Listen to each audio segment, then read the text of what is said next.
for. It's the future. Comic books are not worth a damn thing. Plastic is not worth a damn thing. The only thing that matters is... me, Dave. Hi, welcome back to another episode of Direct Edition. I'm your host, Dave. You know that guy from the West Coast Davengers who's also just putting his name in everything? I should have just called this podcast Direct Dave Edition.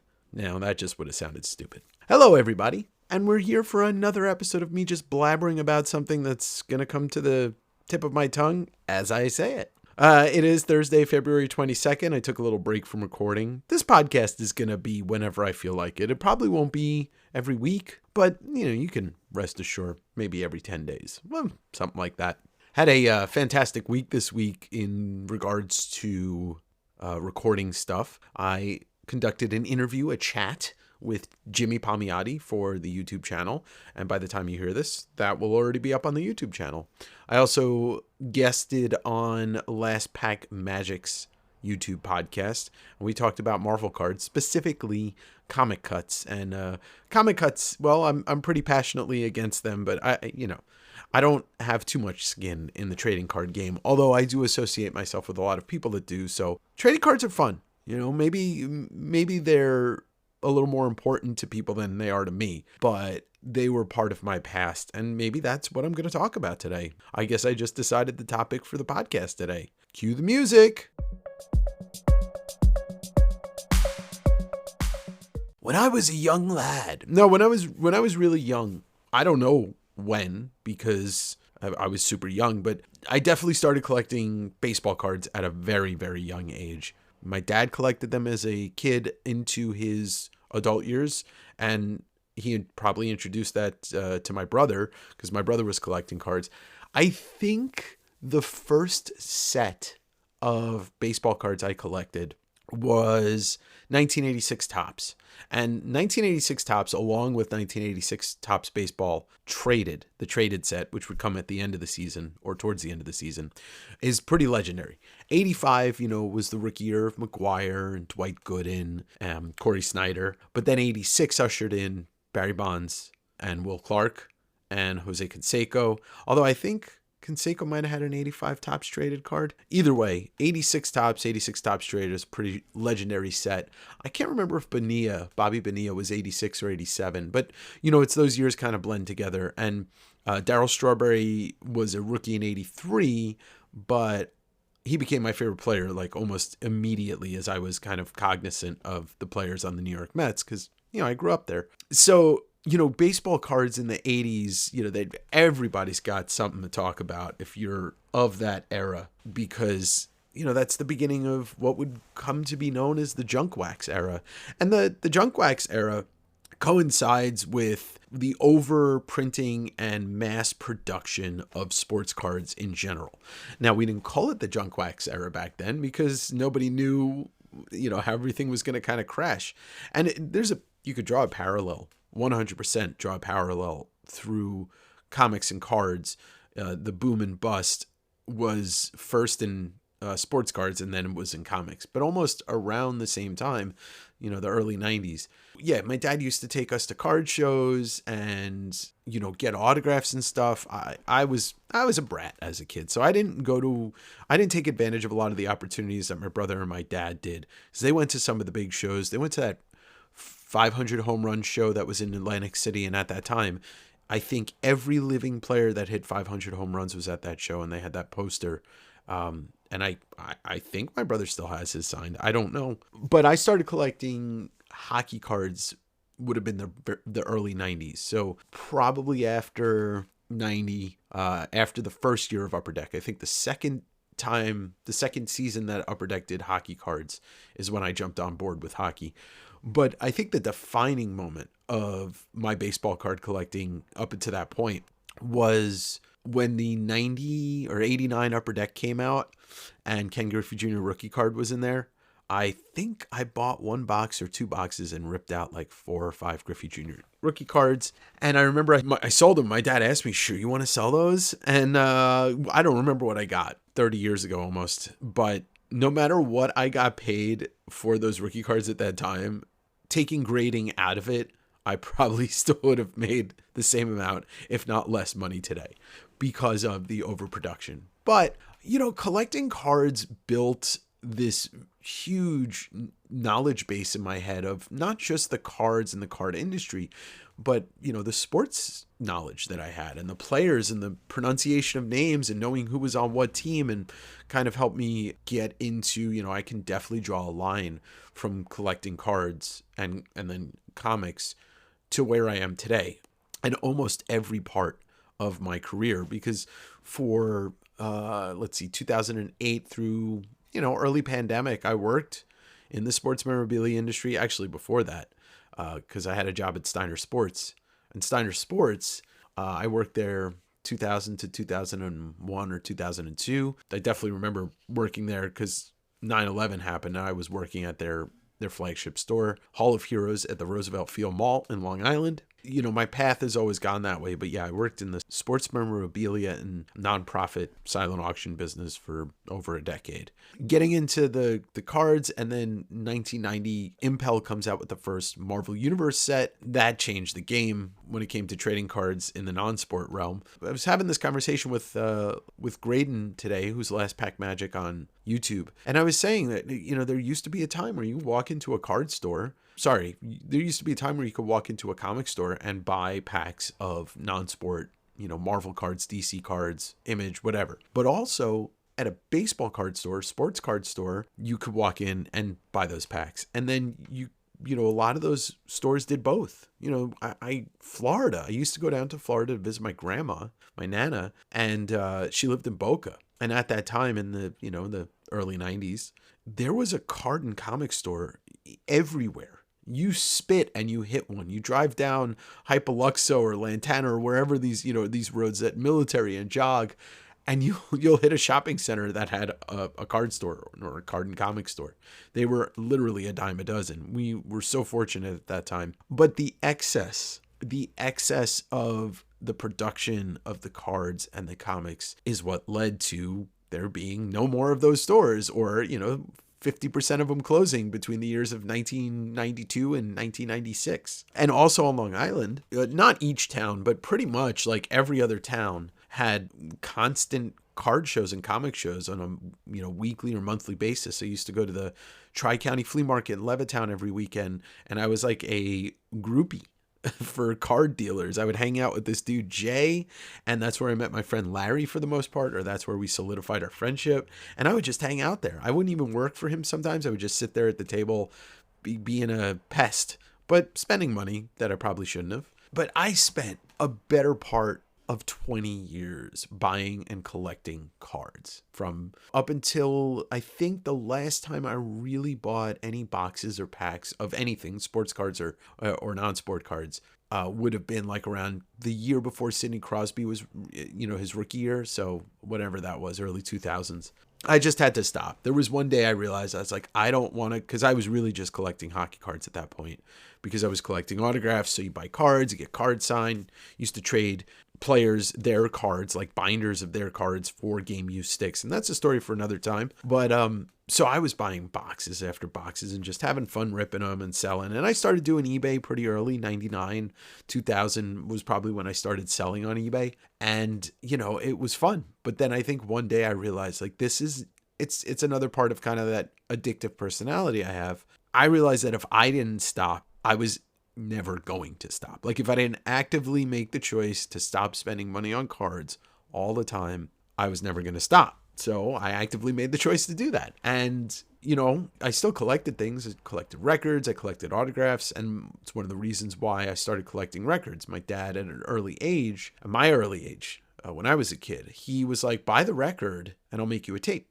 I'll tape the record and you can take the cassette and listen to it, when you have your Walkman, but we can always listen to the record at home. Brilliant idea. Also dangerous. I now own probably about 850 records, if not more. But in that, I remember the first time that I was going to meet, I think it was either Pearl Jam or it was Slash from Guns N' Roses. And I had GNR Lies on vinyl. I still have it, original press. And I went down to this road recovery benefit for that Wayne Kramer was putting on in New York City. And I roll up, I walk up, and Slash is standing outside smoking a cigarette, and I got my record signed by him, and it was like the coolest moment for me because it was this thing that I had at that point for 15 years, and it was like, oh yeah, I collect records, and so I started buying them more, and I tried to get at least one album from every band I met signed, and I have a lot. But yeah, I stopped collecting cards. And as I was talking to Graydon today, I think I realized like I was out of Marvel and comic cards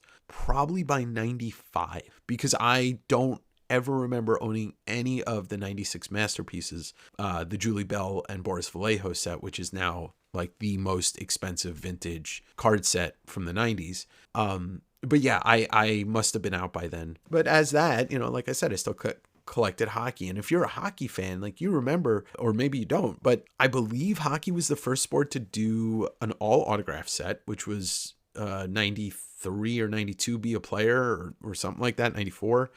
And then I'm pretty sure they were the first ones to do the game worn jersey cards, the game used stick cards, the memorabilia cards. And they may not have been the first to do SP Authentic. I don't know if SP Authentic was the first hockey or was first in hockey, but I feel like it was. It could have been basketball though. But yeah, so I collected all of the gimmick cards, the Dare to Tear ones, the packs that were in the metal cans, all this shit. It was so cringy to look back and think about like all of the ways that they took advantage of the collectors. And like I said, parallels to the comic book space. It was gimmick covers, it was holograms, it was die cut, it was chromium, it was issue zeros. It was fun in the moment. It's fun to look back at, knowing now what I didn't know then. But it's also super advantageous. And they weren't taking advantage of adults. They were taking advantage of kids. The easiest people to take advantage of, except maybe, when it comes to a corporate mindset, except maybe senior citizens. Maybe kids can go broke, but if they have, a home life, then they're not going to be homeless. Whereas senior citizens can't go broke and then, live with their parents. But I digress. So yeah, the parallels of the comics and cards industry in that years of excess were pretty atrocious, but I'm still here, and I learned from my mistakes. I don't really buy excessively to keep. I buy for my business, but cards are still fun. I still enjoy them. I just can't get into them the way that these hardcore collectors do. And there's, the sports card industry has turned into something else. The Marvel card industry. And it's funny that I mentioned the Marvel card industry because if you look, save for maybe one thing here or there is no other comic publisher with trading cards out. I'm using a generalization, but if there was any, it would be 95% Marvel and then 5% anything else. So it's just funny how everything evolved and comic cards just went away. They absolutely went away for years. Like when I say they went away, you're talking about like the way I mean it. If you are a card collector and you're like huffing and puffing at Dave, hold on, let me finish what I'm saying. Imagine a band, let's say for instance, Guns N' Roses. They went away for years and then they came back with Buckethead and they weren't, anywhere near where they were. And Chinese Democracy came out and people just threw that album in the trash. And that's basically what Marvel Cards is. Now they're making a comeback and they're not as big as Guns N' Roses is now because the, reformation with Duff, Slash, and Axl, they've been on a world tour for 4 years now. But it's like, yeah, Marvel cards and comic cards were everywhere. You'd sneeze in a stationery store and you'd hit Marvel cards. So it became a niche thing. Now, it's funny with sports cards. They are still around, but the outlets to buy them dried up. You could go to Toys R Us and buy any type of cards. They had boxes everywhere. Retail, packs, boxes, whatever. KB Toys, everything. For the East Coasters, you got Woolworth and Caldor before we had Target out there, and Kmart was kind of out there, but not as much as the other parts of the country. Now, and then there's stationery stores. Now, I like I said, I lived in New York for most of my life. You may not have had stationery stores in the way we did, but newsstands had them. Like, you could find sports cards and non-sport cards everywhere. Now you have to go to, whatever remaining card stores there are. And I'm talking about physical locations. The internet's a different story because everything's available via the internet. I literally could go on there right now, buy a pair of panties from Japan. I could buy a dog and 14 boxes of cards. Now, am I going to do that after this podcast? I'll leave that in your mind to answer. Now, physical locations. So you've got your last remaining card stores, and there have been more popping up in the last couple of years. You've got Target, you've got Walmart, you've got Walgreens, you've got locally Bartell Drugs does. That's it. Like, they're, and the diminishing places, the places that have diminished are, not just in part to, the card market drying up for a number of years, or just, it also has to do with small businesses just not existing the way they used to because of, Target, Amazon, Walmart, and the like. Big box retail, I guess you want to call it. And even big box retail is going away and changing. This world in the last, and I'm just, I'm not going to go branch out to other things, but just in the way that we do our retail shopping in the last 15 years, or maybe even the last 10 years, has changed so much more than the previous 30 years. So to be a collector of these things, it got forced into being niche compared to what it used to be.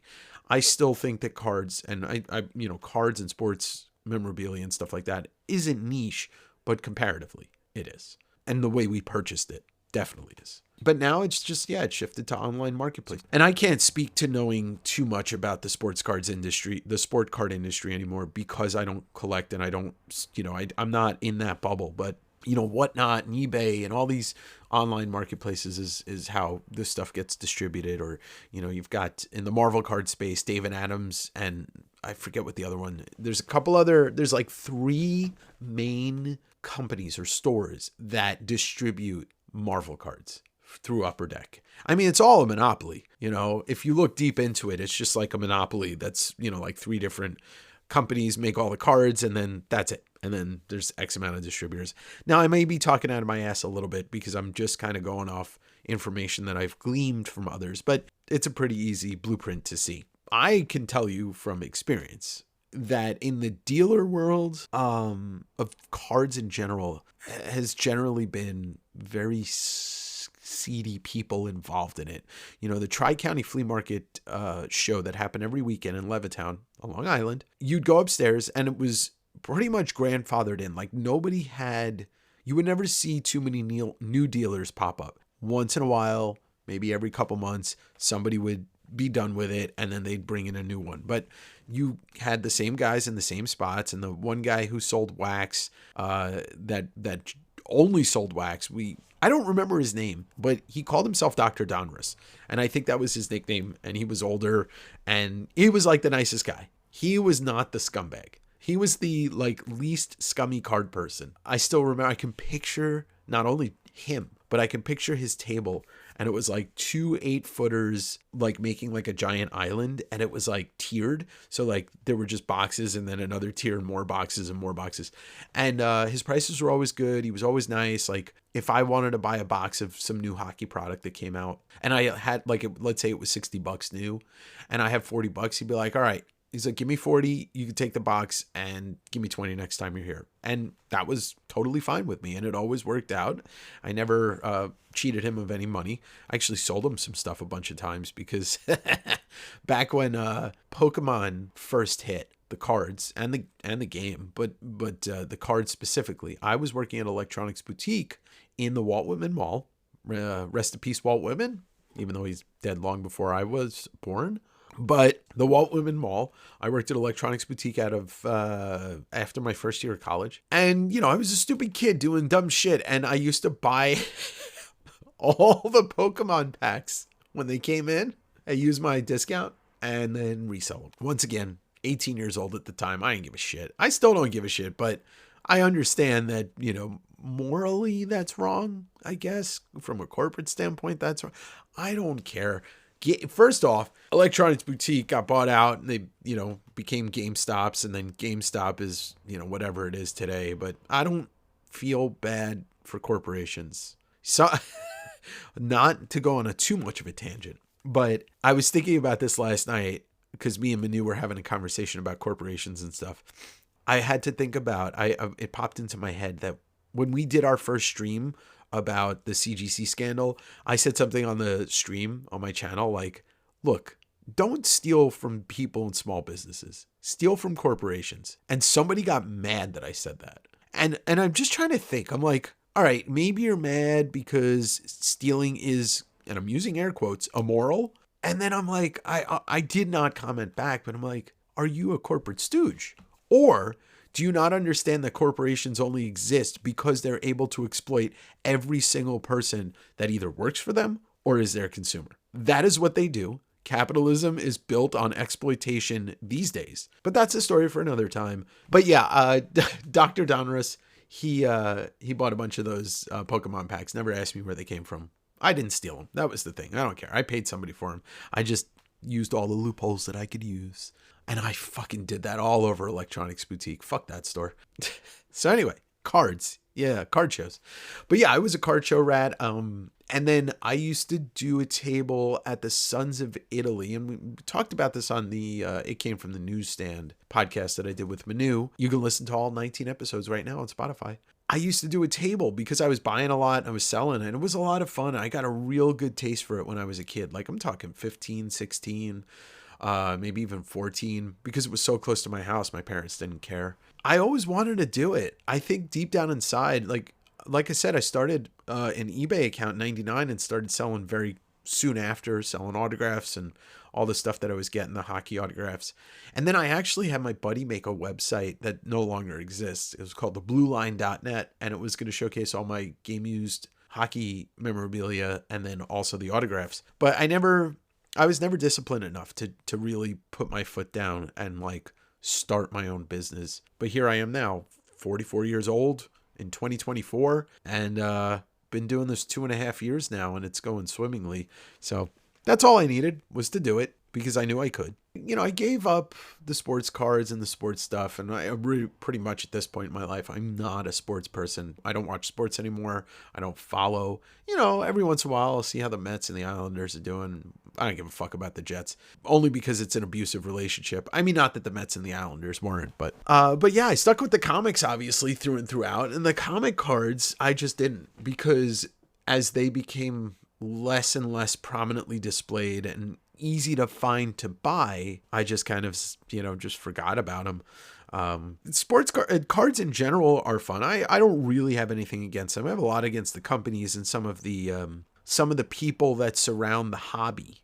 And then, I find it a little bit toxic, but I'm not really in that world too much. But they're fun. And, if you enjoy them, I will never take away from that. I will never tell you that it's not enjoyable or you shouldn't. That's not for me to do. I will say, in speaking in more recent terms, my friend John Wayshak did a bunch of cards for the new Marvel Midnight Suns set, which is dope. It's all original art, and they got really creative artists to do images on these cards, and it's fantastic. So I don't know how much the boxes cost. I think they're like $200, but if you're able to get your hands on some cards, check them out because they're really cool. Yeah, I bought that original piece, the Vengeance original painting that he did for the set. Yeah, it's really nice to own some original card art, especially from a friend. But trading cards are they're fascinating. And obviously the history of them goes so far back to the early 1900s with the tobacco baseball cards. And, my cousins, my brother, we all grew up collecting cards. And it's very interesting because,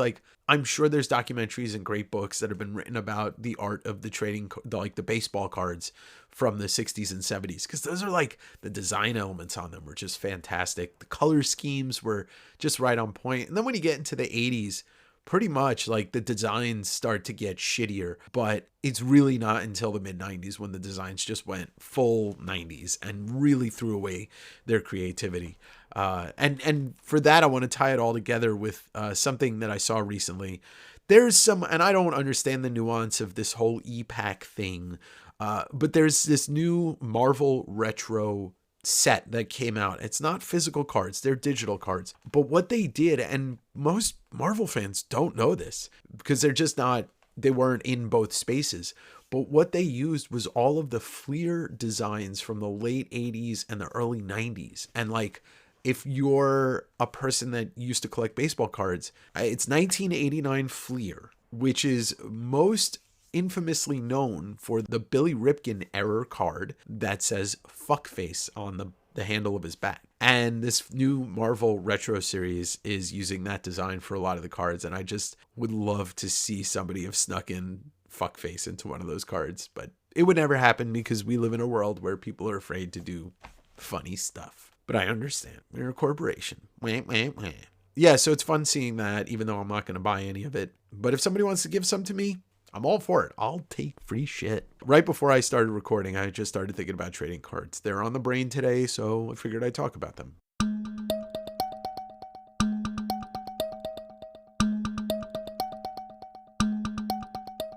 I'm trying to grow this podcast. I want to hear from some of the listeners. Anything feedback-wise, positive or negative. What would you like to hear me talk about? What stories do you want me to tell? Look, I'm not here to try and tell you that what I'm saying is important. I'm here just sharing things from my life as a collector and from my life in general. And if people connect with that, I'm okay with it. And if they don't, that's fine too. I know this podcast isn't going to gain crazy traction, but I think in due time, if I can line up some of the guests that are not comics people, that are interesting people that I would love to have conversations with, I think that maybe it will grow. So that, that's just my hopes. I was thinking today about, I have to tell some of these stories about wrestling. And I don't like using the word groupie because when you think about what a groupie is, it's usually synonymous with people that are trying to have sex with famous people. No, I was a fan. I don't mind fandom. I don't mind being called a fanboy. That doesn't offend me because I'm a fan. And through the years of like 1998 through 2004 or 5 or so, I probably went to like 150 live wrestling events, and I got to befriend a lot of the wrestlers. I got to sit ringside at a lot of cool events and pay-per-views. And so I think there's a lot of stories I'm looking forward to revisiting for this podcast about that. And, I talked about music, but there's a lot of other cool stories that I would love to tell. And it's a little tough trying to figure out the way to kind of lift off, like find the runway and get off the ground telling some of these stories without feeling forced. I'm happy if I get some suggestions, whether you want to leave the suggestion in the comments on YouTube, because now Direct Edition has its own YouTube channel. Apple has verbal reviews you can leave, so you can also do that. Spotify has a section where you can just ask a question, leave a comment, or you could just reach out to me on Instagram at West Coast Davengers. But please, if you are listening to this and something pops into your head like, Dave, you mentioned this, can you have an episode where you elaborate on it? Who I am as a person. I don't like to just be like, well, let me tell you about the time that I met this person. I like to be prompted, because I think the way that I'm self-conscious about myself is that I feel like I'm showboating, and I don't like to be seen in that light. I don't like people to think that, and most people probably don't. But my self-consciousness and my anxiety tells me different. It's like, Dave, shut up. Like, nobody wants to hear you brag about this. Then I have to just tell myself, like, hey, you're a storyteller, so tell stories. People value your opinion, so voice them without putting other people's opinions down. I don't know. I'm sure a lot of people deal with this, but I don't hear a lot of people talk about it, so I'm going to talk about it. I don't mind talking about my shortcomings, because shortcomings are what make you human. They're what keep you grounded and check yourself. And I have no illusions to that.